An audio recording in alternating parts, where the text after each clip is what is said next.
आज की मेरी वीडियो है ब्रोकली के ऊपर, जो ब्रोकली सेहत के लिए बेहतरीन मानी जाती है। इसके अंदर फैट बहुत कम होता है। तो ये वाली ब्रोकली आपको मार्केट के अंदर से आपको पता है बहुत महंगी मिलती है, और मिलेगी अगर तो सीज़न में मिलेगी, और बड़ी बड़ी शॉप से मिलती हैं। छोटी शॉप से हमें रेडी वगैरह से हमें ब्रोकली खाने को नहीं मिलती। तो ब्रोकली को आप अपने घर के अंदर ज़रूर ट्राई कीजिए इसके बीजों को। अभी इसका सीज़न है, तो चलें वीडियो शुरू करते हैं। मेरा नाम है Tanveer Ahmed, ST home kitchen gardening. हम बात कर रहे थे कि इसका सीज़न, तो इसका सीज़न स्टार्ट हो चुका है सितंबर, अक्टूबर, नवंबर। आप इस 3 माह के अंदर इसकी सीडिंग कर सकते हैं, पौधों को ट्रांसप्लांट कर सकते हैं।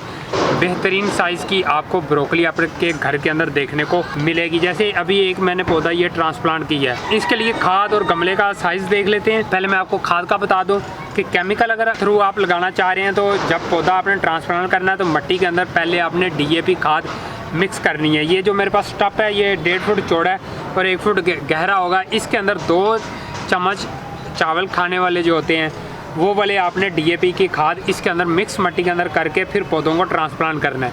और 3-4 दिन बाद जाकर आपने यूरिया खाद एक पौधे के 30 से 35 दाने सिर्फ उसके रखने हैं इसकी स्टेम के करीब, और पौधे को बूस्टर लग जाएंगे। पौधा जब आपका 10-15 दिन मज़ीद बड़ा हो जाए तो फिर आपने 40 से 45 दाने यूरिया खाद के डालने हैं। उसके बाद फिर आप NPK खाद डालेंगे, 1/2 चम्मच चावल खाने वाला इसकी स्टेम के करीब रख के गोडी कर देंगे। तो अभी बात कर लेते हैं कि गमले का साइज़ क्या होना चाहिए ब्रोकली के पौधे को लगाने के लिए। तो गमले का साइज़ होना चाहिए हमारे पास 12 इंच से ऊपर गमला होना चाहिए, 13 से 14 इंच एक पौधे के लिए। मैं टप इस्तेमाल कर रहा हूँ, तो इसमें 20 इंच के गमले के बराबर मिट्टी आ जाती है। तो इसमें सिर्फ एक पौधा ट्रांसप्लांट इस वजह से कर रहा हूँ क्योंकि मुझे फूल का साइज़ अच्छा मिलेगा, और पौधा भी मेरी जो पौधा होगा वो बहुत अच्छी ग्रोथ करेगा। मिट्टी आपके पास कैसी होनी चाहिए? नर्सरी से इजीली मिट्टी आपको मिल जाएगी, बालू मिट्टी इसको बोलते हैं। इसके अंदर सैंड मिक्स होती है। वेल ड्रेन मिट्टी होनी चाहिए। वेल ड्रेन मिट्टी क्या होता है कि आप अगर कोई भी गार्डन सॉइल ले लें अपने घर से, आपको लगे कि वो ज़्यादा थिक हो जाती है पानी देने के बाद, तो आप उसके अंदर रेत मिक्स कर लेंगे। रेत कौन सी है? जो ब्रीक गस्सू टाइप होता है वो आप मिक्स करेंगे, तो उससे क्या होगा कि आपकी मिट्टी नरम हो जाएगी। इसके अंदर आप गाय के गोबर को भी मिक्स कर सकते हैं। तो गाय के गोबर को मिक्स करने से क्या होता है कि बहुत अच्छे पौधे आपके घर के अंदर सर्वाइव करते हैं। अभी सनलाइट की बात कर लेते हैं कि सनलाइट हमें कितनी चाहिए होती पौधों के लिए। तो इसके लिए 5 से 6 घंटे की आपको सनलाइट लाजमी चाहिए ब्रोकली के पौधों के लिए। घर के उस हिस्से में रखें जहाँ 5-6 घंटे धूप आती हो।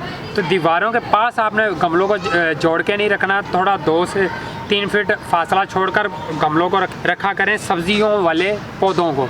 तो ये फ्री अच्छी ग्रोथ करते हैं। एक अच्छी एरेशन होती रहती है, उससे क्या होता है कि कीड़े मकोड़े नहीं लगते आपके पौधों के ऊपर, और पौधे की जो जड़ें हैं वो भी हेल्दी रहती हैं। हेल्दी क्यों रहती हैं? क्योंकि मिट्टी आपकी थोड़ी सी जल्दी ड्राई हो जाती है। अगर मिट्टी ज़्यादा देर तक गीली रहेगी तो उससे पौधे की जड़ ख़राब होने के चांसेस ज़्यादा बढ़ जाते हैं।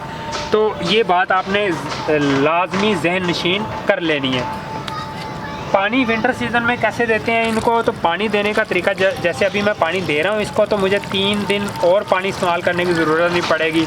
लाहौर का एरिया, अगर आप कराची वगैरह एरिया में रहते हैं जहाँ गर्मी ज़्यादा है, तो वहाँ पे आपको 1 दिन छोड़कर पानी देना पड़ सकता है। अभी मैंने पानी दे दिया है, अभी 2 दिन मैं बिल्कुल भूल जाऊँगा, पानी देने की मुझे कोई ज़रूरत नहीं है। हाँ, अगर 2 दिन के अंदर मुझे लगा कि मिट्टी थोड़ी ज़्यादा ड्राई हो रही है तो फिर मैं पानी इस्तेमाल करूँगा।